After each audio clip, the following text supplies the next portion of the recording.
আসছস? ঘরে কাঠ নাই, বনে যা, কাঠ কেটে আন। আজকে ভাত রান্না হইব না কিন্তু। এই ভোরবেলায় মানুষ যায় নাকি? মোরে একটু ঘুমাইতে দে না রে বউ। ঘুমাইলে পেটে ভাত ঢুকবো? জ বনে কাঠ কেটে আন, নহলে আজকে ভাতের বদলে বাতাস খাইবি। ঠিক আছে বউ, যাইতেছি তোমার জন্য কাঠ আনতে। হায় রে,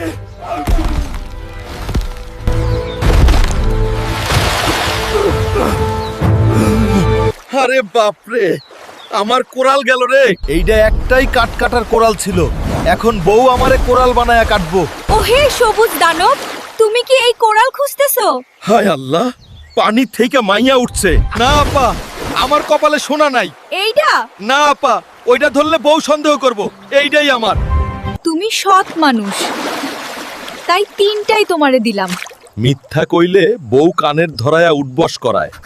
তোমারে দেখার পর আমার বুকের ভেতর ঢেউ উঠতেছে। ঢেউ না আপা, আমারও পেটের ভিতর কেমন জানি কাঁপতেছে। খিদা লাগছে বোধহয়। মোটা, আমি নদীর রানী, তোমারে আমার রাজা বানামু।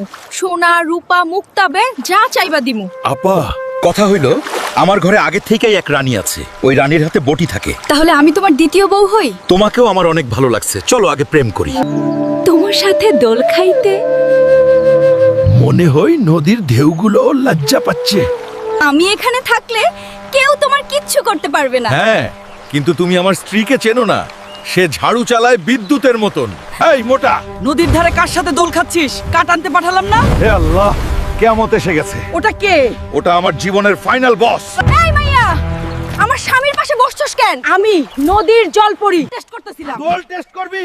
আমি তোরে এমন দোল দিমু 3 দিন মাথা ঘুরবো। বাঁচাও রে। ও বন্ধুরা, যদি আপনারা লাইক না করেন তাহলে হাল্ক রেগে যাবে। ঠিক আছে, হাল্ক শান্ত হবে যদি আপনারা সাবস্ক্রাইব করেন।